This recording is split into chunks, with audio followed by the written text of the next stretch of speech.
Sa barong tahimik umagay ligaya,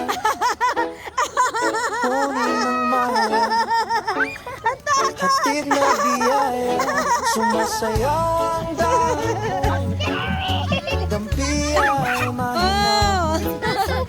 pusong It's okay. napagod, That's a fish. It's dead. Balik. biglang umahon ng May tatang titilapia. hapagkaya, Balik ko. Tingnan mo. May maliliit at may malalaki. Kawawa. sa bawat paghinga. Ay! May isda! Ay!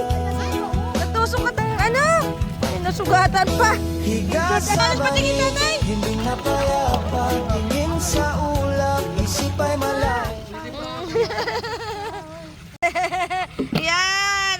Dito pa lang walang olats pag nag-fishing. Dito mapag-fishingin si Kuya. Diba? Oh, this is our... Meron kami pala isdaan. Nawa pa rin ito kasala din. Dito?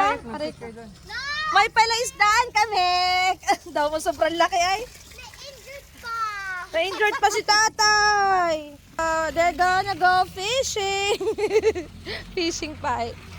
Ayan, dito kami. Yan kay Papang, ano yan? Crayfish?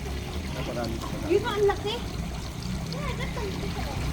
Kawari pagkakain yung ganyan. Yan, dito kami sa kaunting palaisdaan ni Papa. Crayfish daw ito. Tapos sa kabila yun, tilapia. Ang tuwa namin. Tuwa kami para ma-experience yung dalawang batang makulit. Nasaan na? Yung dalawang batang makulit naglaro na. Ito, crayfish naman siya. Parang ano siya. Supo. Hipon, ganun. Yan, sarap magka-farm. Sana magka-farm din kami. Sa tita ko naman yun, pinagawang bahay. Habang tinatapos.